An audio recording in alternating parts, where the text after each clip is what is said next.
Yeah, people told me I was crazy. The amount of people who tried to tell me I was illegal, I was like, bro, I don't believe the footage. There are only two possible causes for the cruise ship antivirus outbreak. The background, that was me, jumping for joy. See.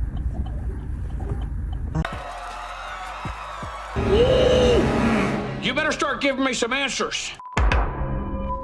Hey, welcome back to another Bryce is Right. I hope y'all all had a great freaking weekend.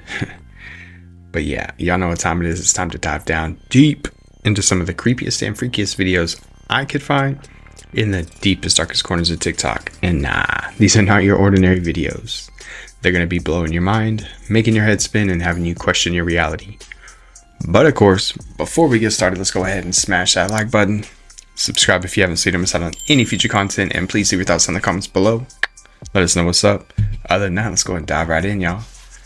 Let's get it. That's why you don't buy food, people. That's why you don't buy the food. You can't fuck them. That's a bad day for them. How couldn't that have been later in the freaking video? Been kind of nice. Whoa, look at that.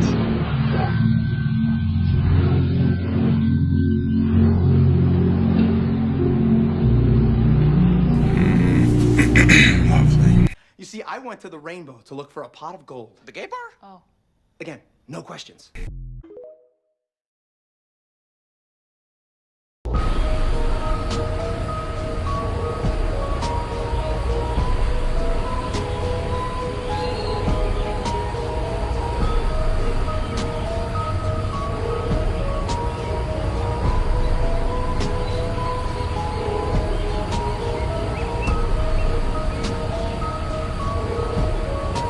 What are you doing? They're torturing chickens, man. What are you eating? A chicken. But it's not the same thing, okay? It's gonna end up one of those things from Ghostbusters. Yep, ain't nobody got time to buy this tree again. Yep. Man, I don't know. That's how you fix a $220 dead tree. Yep, look at that curb appeal. Okay, so this black stuff looks like rocks, but watch this. Those would be bugs. Yeah,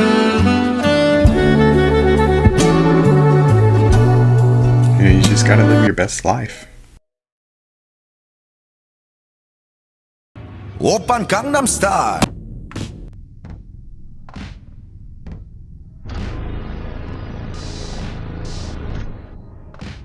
Damn, why are you trying to show off? Sheesh.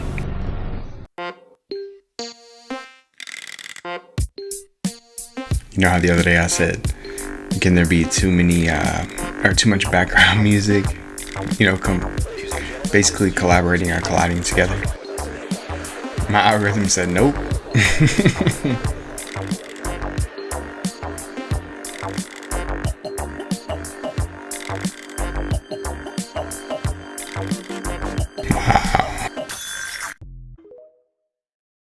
I need one of those rooms.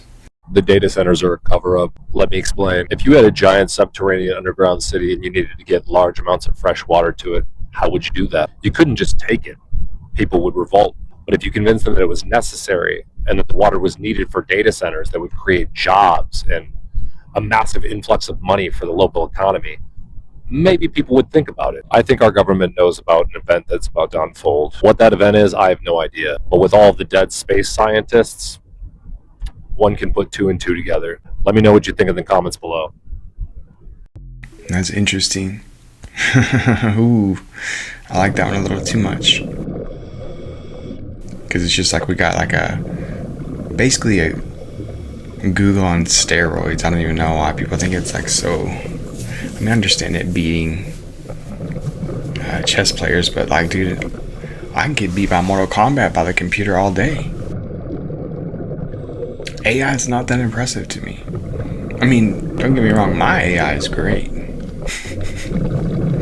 I'm not doing anything. Why would you even... This octopus was sick. Why would you ask? Homelander is gonna love this. Guys, something is going on in Area 51 right now because 17 earthquakes just hit in a single day, and a Harvard scientist is saying that they are probably not natural. So just 2 days ago, 17 earthquakes hit right next to Area 51 within the same 24 hours. The biggest one was actually a 4.4 magnitude, but every single one of them was way closer to the surface than normal. They're saying that normal earthquakes in that area happen miles and miles deep, and these were basically right underneath the base. A Harvard astrophysicist just went on national TV and said that these are unlikely to be natural and that someone might be testing something down there. Now, it could just be a cluster of earthquakes, or they could be doing some legitimate underground testing out in that region. So there's earthquakes that are happening at a suspicious depth at the most secretive military base on Earth, right next to where they used to test military weapons underground. Nobody has confirmed anything, and the government's official earthquake agency says that this is completely natural. But there's even other scientists that are chiming in saying that there are things about this that don't add up and need a closer look. The earthquakes did happen, that is a fact, but is something actually going on at Area 51 right now, or is it all just a conspiracy?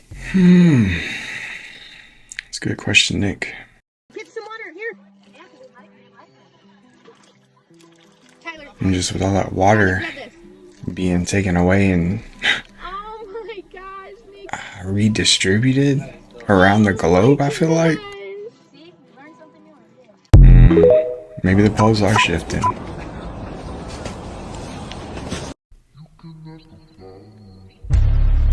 Dude, whoever is doing these, I'm so thankful. Because it gives me hope that aliens are real.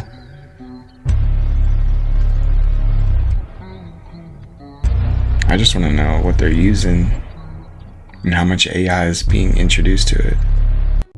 Because it looks great. I really like it. The alien ones, I'm like, obviously, but still.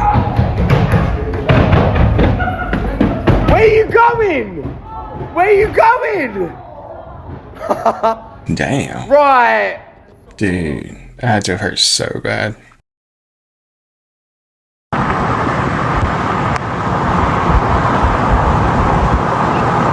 I still think it's weird, like, when I saw that over my house, it's like, what? It looks like something from Independence Day for real. But it's not that. My wife don't believe that I can't jump. I do. That's why I'm recording it. I want the world to believe you too. So when you say it, is this what gaslighting is?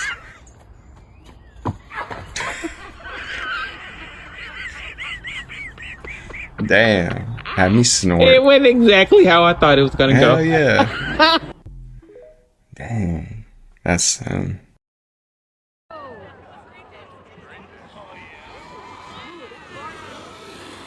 Dude, that was like me stepping over the kids gate or the pet gate. Oh my, not even jumping. Freaking, that's too much.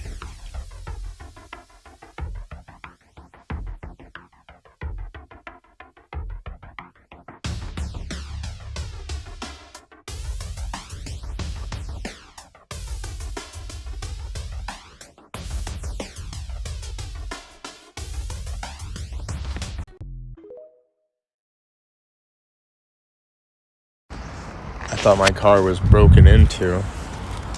What is that I thing? saw glass on my seat. Oh, you definitely got broken. But it's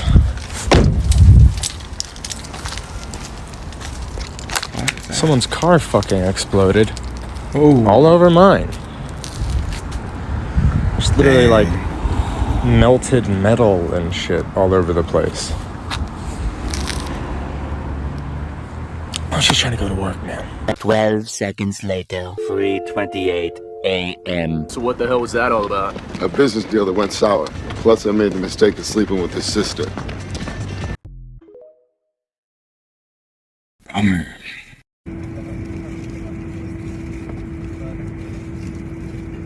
Yeah. And I feel like this is not the smartest thing to do. I'm just saying. Look, that could be you.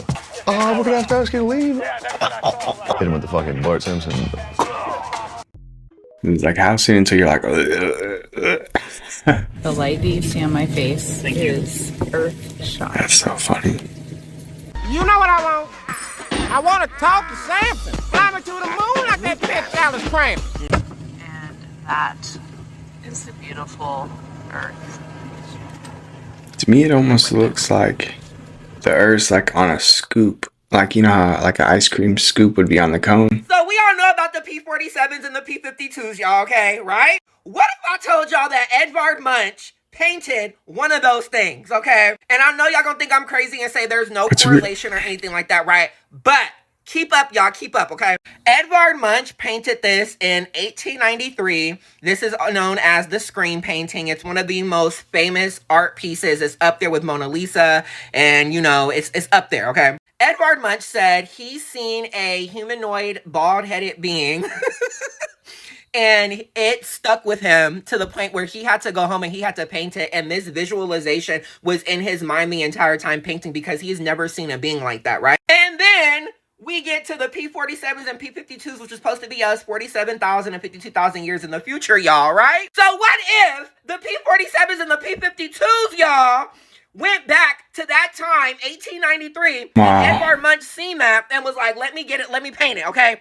Look, here's them, P-47, P-50, and here's the Scream by Edvard Munch. Y'all can't tell me I'm You one crazy ass bitch. I don't have good space news today. I have bad space news, and it's about the Voyager 1 spacecraft. Here's a photo it took of Earth. After taking this, it turned off its camera in 1990, 36 years ago. It's never gonna turn its camera back on. I mean, it's way out here, so it's mostly just darkness anyway. Now, last week, after almost 49 years in space, NASA shut off another science instrument on the Voyager 1 spacecraft. The low-energy charged particles experiment, which means 8 of Voyager's 10 science instruments are officially shut off. This was a super important experiment. It taught us about the interstellar medium and detected pressure fronts and areas of varying particle density. The spacecraft has limited power. It's not going to last forever, but this wasn't expected. NASA says that in February, the power levels fell more than they thought it would after they maneuvered the spacecraft, so they had to shut off a science instrument to conserve what they had left. And they have 2 instruments left, one that measures magnetic fields and one that listens to plasma waves. And scientists think that shutting off the instrument that they did might extend Voyager's lifespan by another year. And in the meantime, they're gonna test a very risky power-saving maneuver on Voyager 2, which isn't as far, and if it goes well, they're gonna replicate it on Voyager 1, and if it works, they have hope that maybe they can turn this instrument back on. But it's true that they won't last forever, and it's a very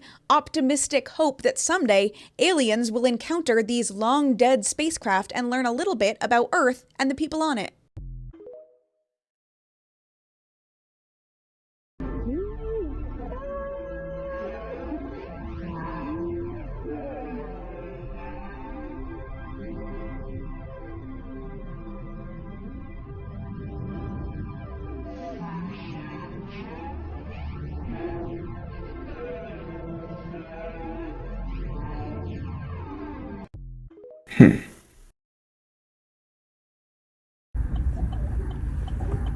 Padre Santo, Señor bendito. It's like Battle of Los Angeles right there. Pretty sure that's exactly what they were seeing. What's up with his hands? This don't look like Leonardo DiCaprio. It looks like he has a bodysuit on, bro. Who's this? Who is this right here? Because it looks like he has a bodysuit on, guys. Look at his hands. Nobody's hands is that big. You see how he's moving? He didn't even stop to say hello to the camera, bro. People are saying that he's been replaced and sent somewhere else. I don't know why they would say that. This is Leonardo DiCaprio, or is it? Shut up! Look at that hand, bro. People are saying that his hand is no different from Thing's hand from the Fantastic Four. Something's going on here, guys, with Leonardo DiCaprio, and we need to figure this out. Something's been going on with these celebrities, bro, ever since all the evidence came out, right? Now they're disappearing, reappearing as new people. This is what people are saying. Like I said, this is Leonardo DiCaprio, bro. He just that's a lot of extra work for nothing. He's getting older. We're not getting younger, right? Right? Bro, that hand looks like it's about to fall off. It's not a game, guys. I'm tired of this. I'm really tired of joking around because this video's for entertainment purposes only, guys. This is Leonardo DiCaprio. What you remember is false. My hands tell a story of greatness. I'm gonna stop you right now. I don't know why it's just so funny to me. His hands, but that's the same guy. Yo, I don't know what's going on in HW. Let me know. I'm out. Did I do it?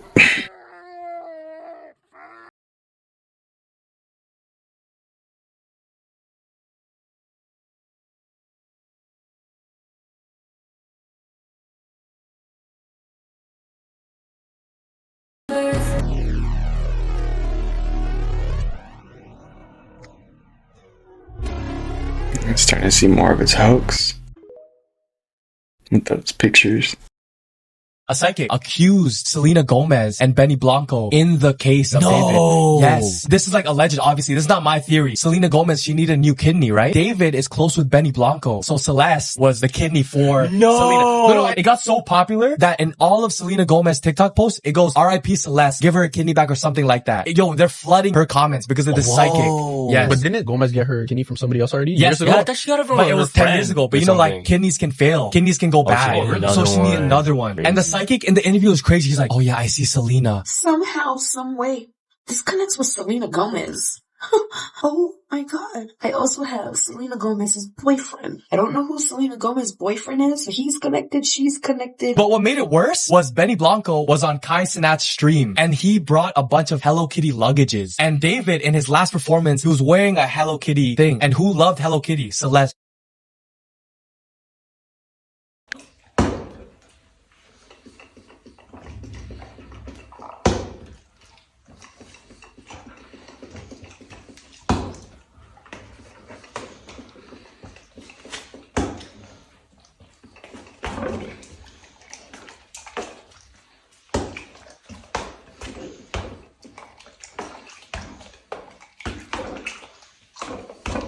It's kind of interesting. You can teach them anything. Ever heard of this thing? There's this guy, his name is Dr. Richard Wiseman. He's in the UK. He's spent a decade now trying to figure out what makes people lucky. He got these two groups of people. One was, it was like 200 people that said that they are objectively lucky. Awesome job, awesome partner. I'm in great health. Like, you know, everything's gone well my entire life. Just everything always works out. And then the other half are people that are objectively unlucky. And so he sets them down in this room and he says, okay, you are going to do the newspaper test. And the newspaper test is, if you can tell me how many photos are in this newspaper correctly, I'll give you 500 pounds. But if you're wrong by even one, you get 0. Everyone sits down and starts trying to count the photos. And halfway through, there's this big half-page ad and it says, the answer is 47. Tell your proctor and you'll get your pounds right now. Every single lucky person saw that ad. Guess how many of the unlucky people saw that? Almost 0. In the ending of the newspaper, there's another half-page ad that says, if you see this, tell the proctor, bonus round, you'll get extra money. Same stats were true. All the lucky people saw it, and almost none of the unlucky people saw it. People who are lucky are open to possibilities. They're focused, but they're relaxed. Where unlucky people are so focused on doing the right thing, they like miss the plot sometimes. You are in luck. Listen, the jester is the smartest man in the room. On the surface, appearing as a foolish clown, a slave to the king, the butt of every joke, getting mocked and not taken seriously. But the jester was the only one allowed to tell the truth. In formal public settings like the royal court, the jester had free reign to say whatever he wants for the purpose of entertainment. That's his job. Meaning, he can talk about anything that was on his mind, things that everyone else was too afraid of voicing. He could mock the king, expose corruption and conspiracies that were very real under the guise of telling a joke. The mask of being the fool gave him the ultimate freedom to speak the truth. Peasants would get thrown to jail. The king would never dare expose corruption to his own subjects. And other high-ranking noblemen, well, they had jobs they wanted to keep. During the Middle Ages, the jester's role was to provide entertainment and lighten the load of the severity of situations, even if it meant revealing the truth behind it. People lower their guard around lightheartedness they don't deem a threat, and become more open with sharing personal insights around them as well. The jester not only could say the most ridiculous and incriminating statements and oftentimes expose the most disturbing truths, but they also had the deepest insider intel from the king and his closest circles due to his harmless external nature. It didn't matter if the jester knew that tax collectors were stealing money from the poor. He's just a jester. No one would believe him. Of course, they didn't have complete immunity. The king could execute them if they ever went too far. But if they played their cards just right, this combination of insider intel and ability to speak freely could influence the course of politics, power, and society as a whole. One such jester made a joke during during a drought that taxes were so high even the rain wouldn't come, which the king liked so much he lowered the taxes, and coincidentally it rained shortly after. Or the world famous jester Stanchik in 16th century Poland, known for his sharp wit and deep political insight. He used this privilege of the fool to critique the decisions of the monarchy and gain deep trust with the nobility, serving under the reign of 3 different kings, attaining the unique position as something more of a philosopher critic during the Polish Renaissance, knowing the truth of the world around him, while the king and his cohorts dance and celebrate in the royal ball behind him. But the world actually rewards jesters for taking risks, doing and saying things that everyone else is too afraid to speak up about in exchange for recognition and influence, risking looking stupid and getting mocked by the brainwashed masses for speaking the truth, no matter how ridiculous or harsh it may be. So pretending to be the fool can also be the smartest move on the chessboard to make. Hey, for entertainment purposes only, remember? ChatGPT. Yeah, ChatGPT is talking to people about goblins. You heard me right. Goblins. This isn't people asking ChatGPT about goblins. This is the app itself bringing goblins up in random conversations. Over and over and over again. To the point that OpenAI is trying to get ChatGPT to stop doing it. To stop talking about goblins to people. Now, while admittedly it sounds kind of funny, I've got a couple questions about this. Is there a reason why the app ChatGPT is so obsessed with goblins? Could it be it has some knowledge of the paranormal realm? Things like ghosts, goblins, ghouls, or shadow people? That ChatGPT's interest isn't just some random thing. That it's all based on some knowledge that these paranormal beings absolutely exist. And that ChatGPT is bringing it up to random people to learn their experiences with the paranormal. And that's why ChatGPT keeps bringing up goblins in random conversations. Maybe that's the word it's comfortable using for paranormal entities. I don't know, but it seems kind of weird that the people in charge of ChatGPT, or the ones who own it, are very concerned about this. Maybe they don't want the truth coming out either, or maybe I'm just overthinking it. Till next time, Shabadoo Booshkies, Shabadoo.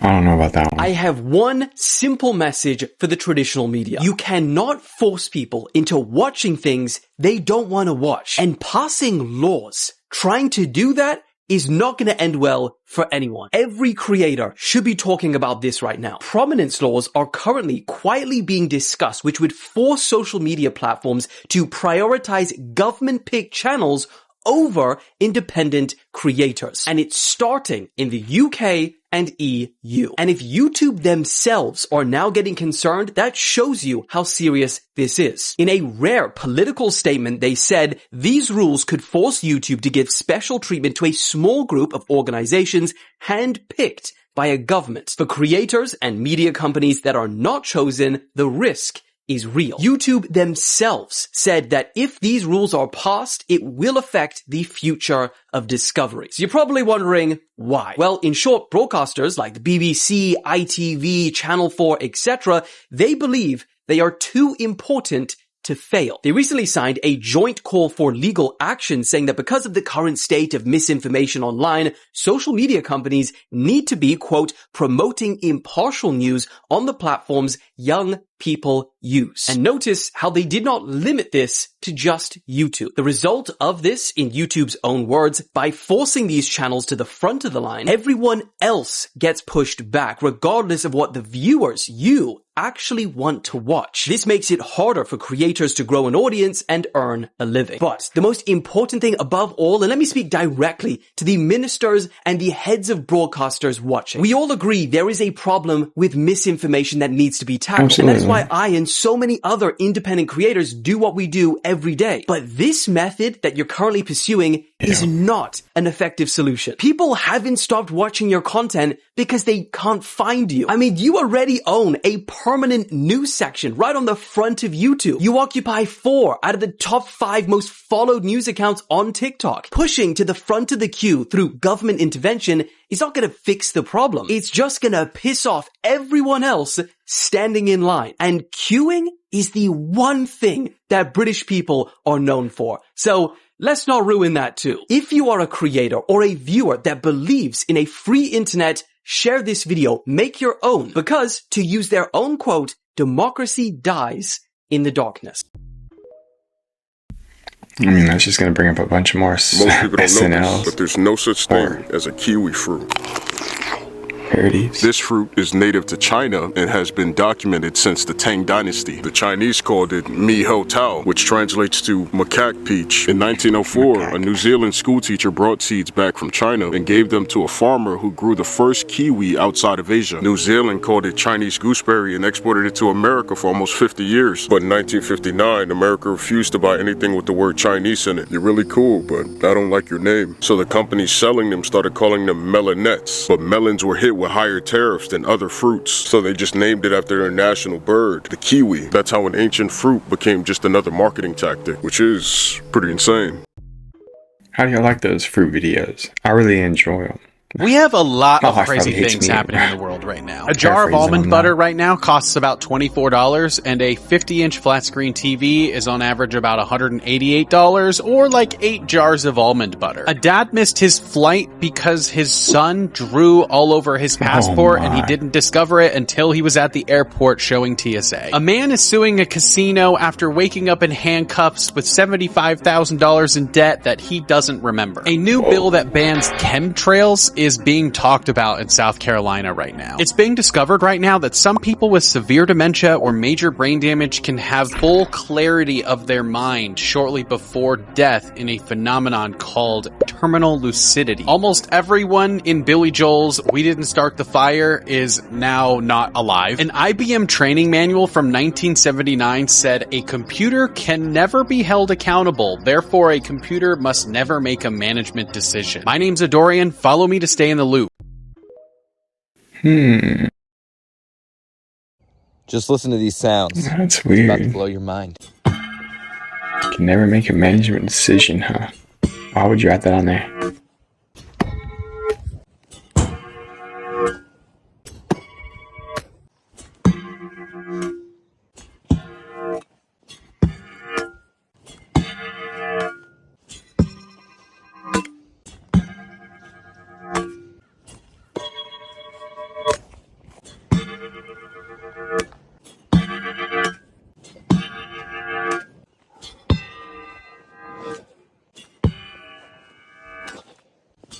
What the shit?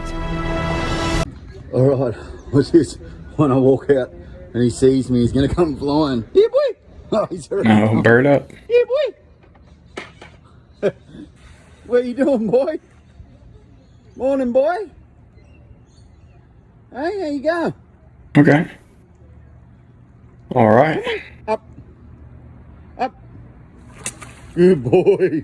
Hey? Yeah. Good boy. Yeah. Good boy. That's awesome. This is a real image released by NASA of something in our solar system. Guess where this is?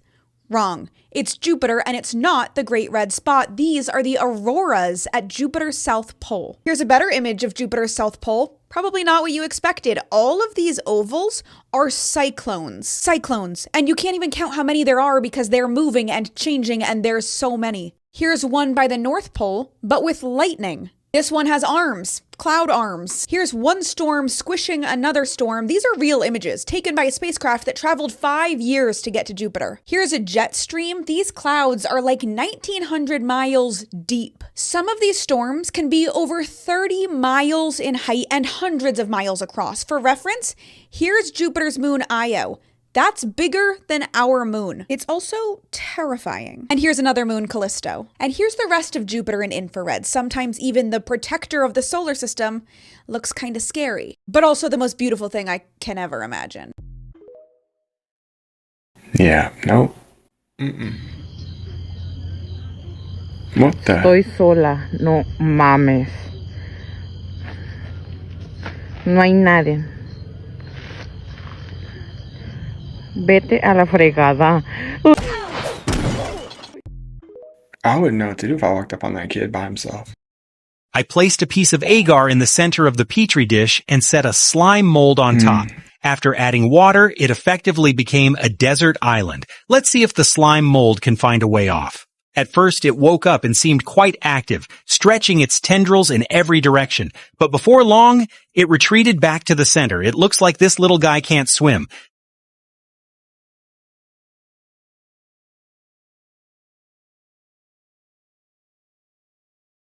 I'm slowly becoming obsessed with these videos. Not wanting to leave it stranded, I placed another island with oatmeal nearby. Once they sensed the food, they moved fast, occupying the new island in an instant. Since the walls of the petri dish weren't completely submerged, they found a path and started climbing along the edges. Isn't that interesting, though? Just wait.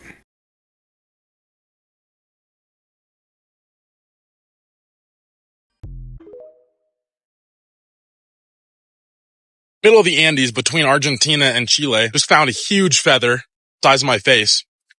But hold on.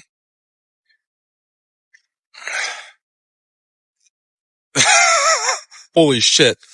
The end of it is the size of my fucking finger. Oh, imagine a Native American with this in his hair. All right. See the full story. Holy cow. Really? It's a cow. And there is a hole in it. Kind of figured it was a condor. Interesting view. I guess the cow ate grass for its last meal. Well, that's quite a meal for a condor. And I used to have this mental illness where I thought logical arguments would change people's mind. Like, I thought laying out all the facts, the proof, the evidence calmly would make them think like, you're right, I need to reevaluate everything that I just said. No, like they'll just still argue with you like they're getting paid for it. And what I'm starting to realize is you can't argue with somebody using facts when they belief's not based on facts. The quicker you find that out, the better. I'm here to answer any questions, concerns. What is this? That's your finger. And please don't ask me to smell it. Again, right there. Yeah, okay, let's go. You know what? Okay, who's next? I have a superpower. I can make anybody say how, just ask me. How? Ta-da! Ran out of gel? Yeah, that's right. Or are you a bad electrician?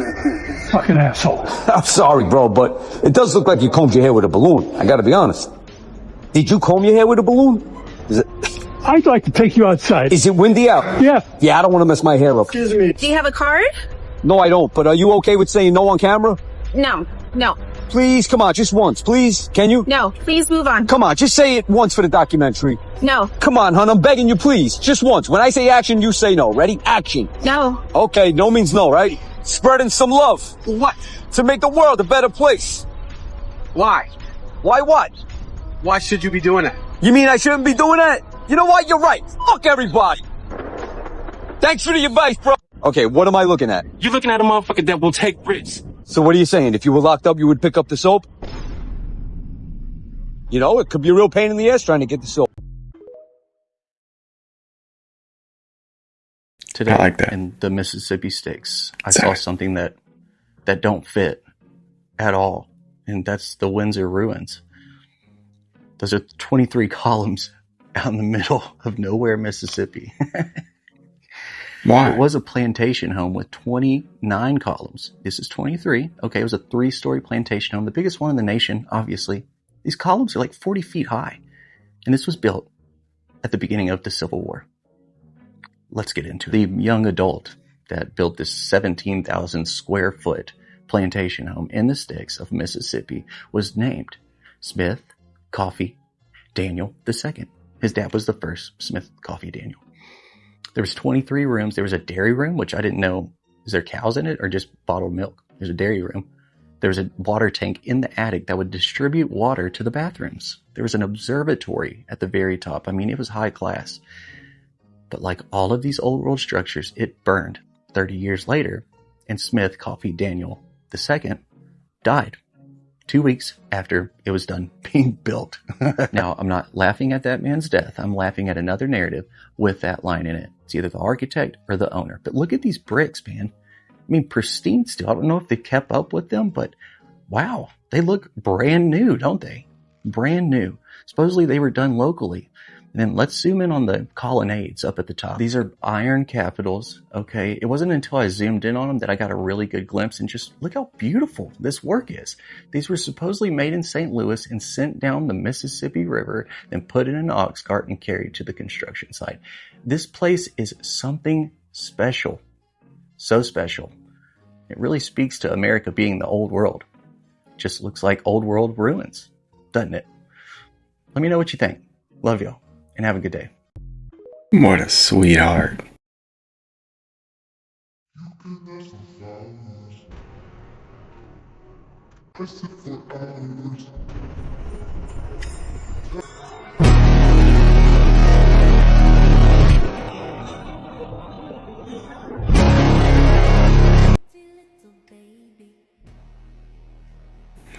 Elephants can talk. They just choose who to speak to. At least that's the only way to explain this story. If Nigel Thornberry was a Marine, he'd probably be Lawrence Anthony. He's done things like storm a zoo in 2003, Baghdad to rescue the abandoned animals. He's also likely the only man to ever talk to an elephant. Let me explain. So in the 90s, a herd of 9 problem elephants in South Africa kept breaking out of their enclosures, and since these elephants had bad poaching PTSD, they'd wild out every time they touched freedom, like to the point where folks were considering very lethal measures. Lawrence spent time watching the elephants, specifically the matriarch leader Nana, and one day he just tried it. I don't know how to explain what happened next, but he just started talking to her, and I don't know if it was like what he said, the tone, the body language, but something clicked, and somehow he managed to convince Nana, and by extension the whole herd, to go back into their enclosures. He then just took them all in, all 9 elephants to his Tula Tula reserve, which would pretty much be the last chance for elephants folks called problematic, who would otherwise probably be shot. And these problematic delinquent elephants pretty much adopted Lawrence as one of their own. Did I mention he was in insurance before all this? Everyone told him not to do it, that the elephants were a lost cause or would probably murk him too, and the elephants had no reason to trust him because they got poached by people like him, so they easily could have emancipated him from existence. Somehow they adopted each other, and that's not the crazy part of the story. Lawrence would do some pretty cool stuff in life that I don't have time to talk about. You should really read his book, but it would get tragically, and I mean tragically, cut short when he died of a heart attack at 61. It was unexpected, so nobody saw it coming, which is why nobody expected what came next. A bunch of the same problem elephants started showing up at his house to pay respects. I know these are Asian. Some hadn't been there in years, and some elephants traveled 12 hours to be there. Elephants led by, you guessed it, Nana. Nana came through. They spent 2 days mourning as a vigil before eventually going back into the bush. Except they did the same thing on the anniversary of his death the next year, and then the next year, and then the year after that. And to this day, we don't know how the elephants knew he had died, what brought them to his house, or how long they kept the tradition up. They might still be doing it. I think that's between Lawrence and him, but moral of the story? Elephants don't forget, but they sure can't forgive. The more you know, and R.I.P. Lawrence. Man, way to go. That's awesome. A bunch of one day if I make it big, online are claiming the government has save a bunch of animals. Secret meetings where they're warning them to prepare their church members that there's major news coming involving interdimensional aliens. Some of these people are claiming this information will reveal a darkly spiritual reality that aligns with biblical prophecies of a great deception. Here's what they're saying. There were a large number of pastors that had been invited to go to a certain state to hear some men in the United States government to hear concerns they had. There's going to be a release concerning aliens and unidentified flying object spacecraft. We had a sitting congressman called into that meeting for pastors, and he said, "Are the pastors listening to me? Go ahead and tell the church they're not ready for what's coming. They are preparing to tell us they are from another dimension, and they are our creator. The aliens created us, apparently." Going on to say, what will be done and said in the meetings will not just affect 5 to 10 people, it will affect millions. Remember, J.D. Vance recently said he doesn't think they're aliens, he thinks they're actually demons. These are the people running our country right now. But I don't care about aliens or demons or any of that. It shows his attempts to educate a caveman. They have been codenamed the Prometheus and Bob tapes. For the second round, I switched to oats in a mid-air petri dish. The slime mold wasted no time scaling the walls. Some headed for the support pillars while others prepped for a drop from the top. Suddenly, it surged from the walls straight onto the dish, successfully claiming all the oats. As a reward, I gave it a large French fry. It seems to love it. The whole scene looks like something straight out of a horror movie.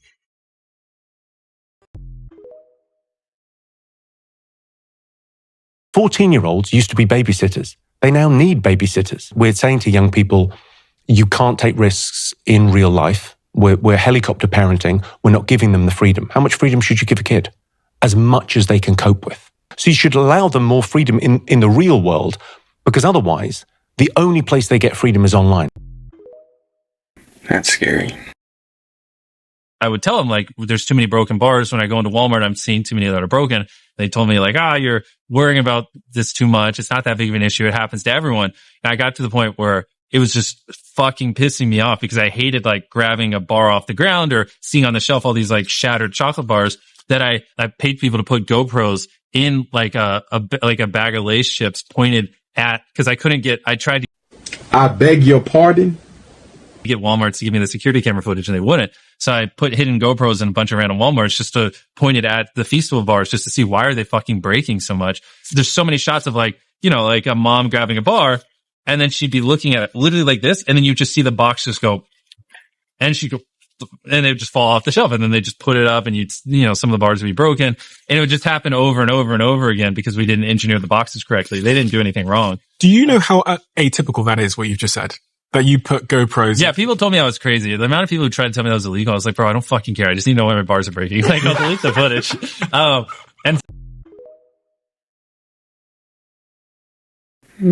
Can someone just explain to me how this is scientifically possible?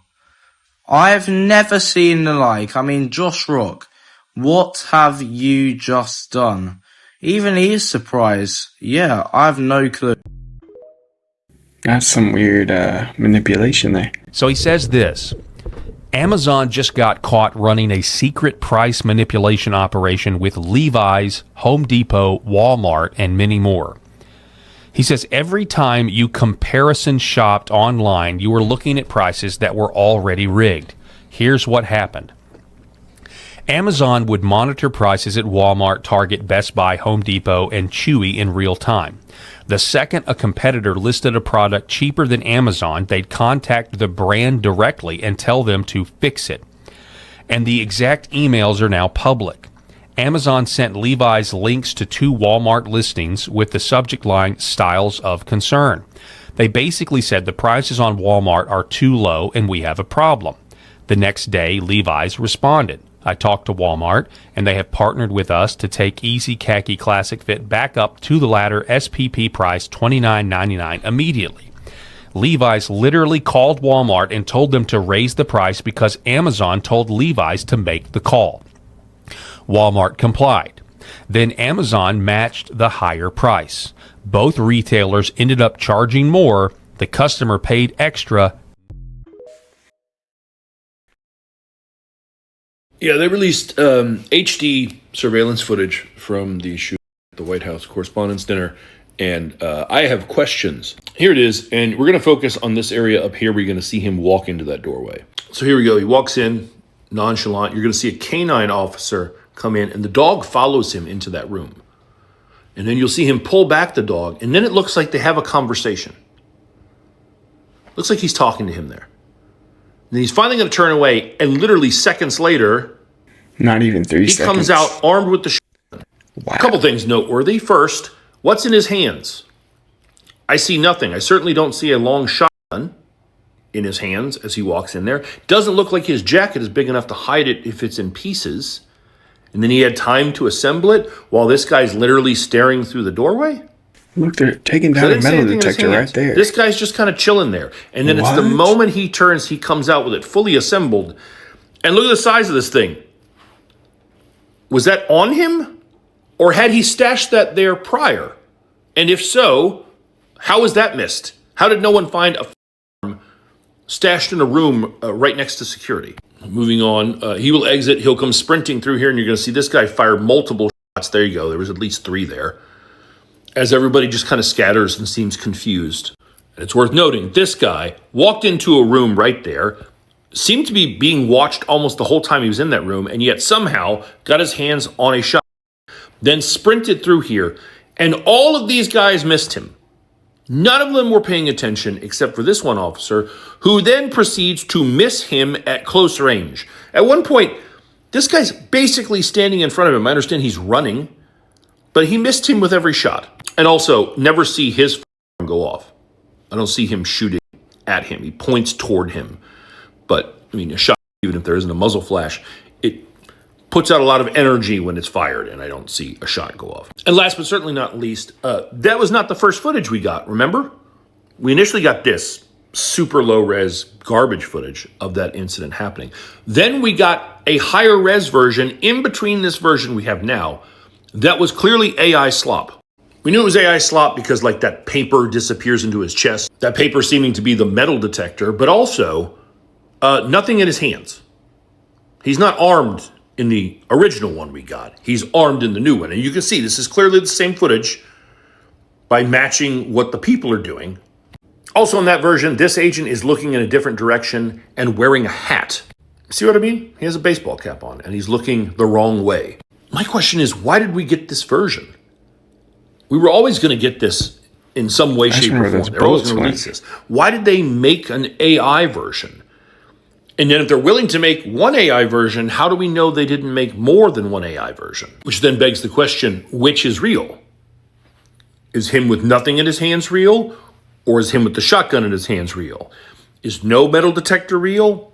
Or is metal detector real? My takeaway from this is this administration is way too comfortable utilizing AI. And this just raises more questions about how inept everything had to be if this is a legitimate threat and this guy was on his own and this was not a setup, for this of all to played out this way based on what we can see with our own eyeballs. I don't know. I have to get that one guy. Do you think they're evil? The job. I think they're desperate. I think that they're trying to survive, and I think they want to come here. I think they want to live here on our planet, and they can't do so without borrowing heavily from our gene pool. Let's get into that a little bit. Let's unpack that.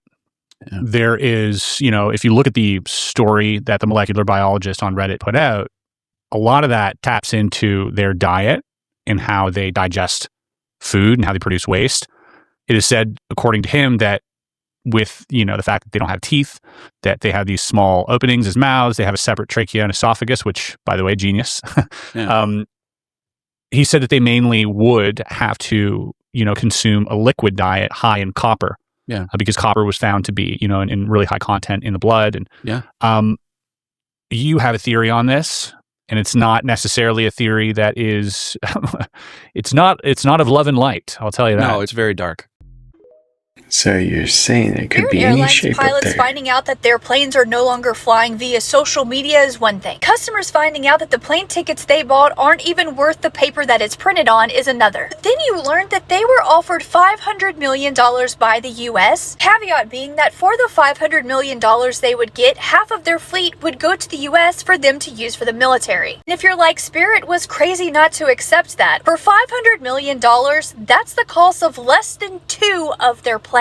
At any given time, Spirit Airlines was running between 90 to 130 planes. If the US was expecting to take half of their fleet in exchange for $500 million, at their lowest, that would be 45 planes leaving them. For $500,000 would mean the US just bought planes for $11,000 each. Planes that on the low end cost $200 million.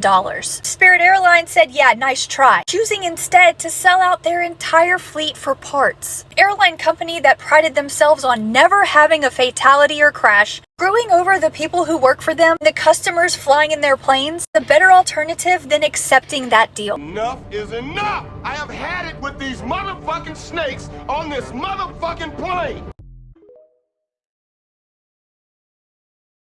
Remember when car companies invented jaywalking to steal the streets? Before the 1920s, the streets belonged to practically everyone. You could walk right down the middle, diagonally, wherever the fuck you wanted, and if a car hit you, the courts blamed the driver. Then mass market cars hit the streets and they started slaughtering people, and by 1925, car crashes were causing 2/3 of all deaths in major American cities. Worst part was that up to 60% of those deaths were children under the age of 9. People were furious, and newspapers called drivers murderers. In 1923, the citizens of Cincinnati actually forced a ballot measure to put mechanical speed limiters on every single single car to cap them at 25 miles per hour. So then the auto industry, oil companies, and car dealerships formed a coalition called the Motordom. And they looked at the massive public backlash and were like, we need to stop blaming the cars and make people blame people walking. So they weaponized the word jay, which was slang for a clueless country bumpkin. Motordom coined the term jaywalker to make anyone crossing the street to look like an absolute fucking idiot. And no city person wanted to be called a hick or a country bumpkin, and so the psychological trick worked fucking perfectly. They spoon-fed newspapers pre-written articles blaming pedestrians for accidents, and they literally built parade floats with tombstones mocking children who stepped off the curb without looking. They even put 12-year-olds in mock trial classrooms just for jaywalking. Then a major car company funded a Harvard PhD to legally reclassify streets. They successfully changed the law so streets were exclusively for vehicles and not for the people. And by 1928, this was the national standard. They expected everyone to just fucking accept it, and everyone did. Decades later, NBC ran a TV special called America's Love Affair with the Automobile, by Groucho Marx and sponsored by the DuPont Company. Yes, that DuPont fucking company. The company that owned literally 23% of General Motors. It literally took over a century for cities to undo this corporate heist, and California only decriminalized jaywalking in 2023. And New York City just did it in 2020. That's crazy. Yeah, I think jaywalking's NASA's been moving in silence and nobody's talking about it. We've all been distracted with the Artemis mission and the James Webb Space Telescope. Meanwhile, the Hubble Space Telescope, which was designed to last 15 years, is now on its 36th year, which means it probably doesn't have that much time left. Well, NASA built a new telescope. This is the Nancy Grace Roman Telescope. It's going to be more similar to Hubble than JWST, except it's going to hold a field of view 200 times greater than Hubble, which means a single image from Roman is going to have equivalent detail to 200 images from Hubble. This incredible mosaic image of the Andromeda Galaxy from Hubble Space Telescope took it 400 photos and 3 years to make. The same area of sky would take the Roman telescope 2 images and 3 hours. They think in its 5-year mission, it's going to see 100,000 exoplanets, hundreds of millions of galaxies, and billions of stars. And having so much space photographed will help us map the universe, and hopefully figure out why the expansion of the universe is speeding up, so what dark energy is, and this is supposed to launch as early as September. And this is named after Nancy Grace Roman, who got her PhD in astronomy in 1949 when women weren't really doing that, and then she became NASA's chief of astronomy. And in that position, she's the one that pushed for the Hubble Space Telescope, which changed everything we knew about the universe, so it's only right that its successor be named after her. Absolutely. What is it? Whoa, it's caterpillars. That's The nuts. bugs are retreating. Oh wow, where are they all coming? Look how slow they're moving. Oh, they're all coming from there. That's cool. So cute. There's the last one. They're all coming. I love that. Where are they going? Hopefully no dog comes running through. Clean them all up. Yo. I want to chime in, but I'm like more of a dance, R&B. To sing or you dance? Tell me more. I love to make dance club music with an R&B side. Nice. So let's think like I'm so sorry if I played this one before, but vibes, Caliuchis. Can I give you kind of like a house? It's not like Absolutely. super house, but like house. it's got like the 4 on the floor. Yeah, you can do that. I love that. All right, let me think. I don't think that I have.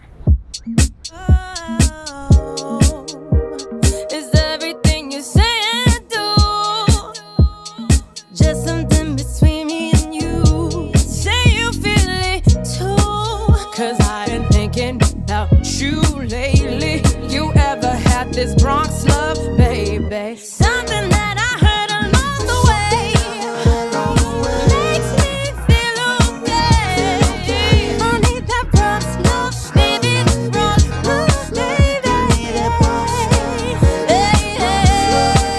Baby, quiero hasta que se caiga ya el cielo. Don't make me say no. En un mundo solo nosotros y yo y tú bailando. Now dime papi, ven, dímelo. Hey, something that I don't know. You need that I need that Bronx love, baby. Bronx love, baby. I went too hard. Have a great day, y'all. Hey, thank y'all so much for tuning in to another Bryce is Right. I hope y'all all have a great freaking week. Yeah, this was a fun one today. A few moments later. Y'all know what to do. Go ahead, smash that like button, subscribe if you haven't so you don't miss out on any future content, and please leave your thoughts in the comments below. Let us know what's up. Other than that, we will see y'all next time. Alright, y'all. Peace. Okay. You had me going there for the first part. The second half kind of threw me. What do you mean? Samson. Oh, right. The price is wrong, bitch.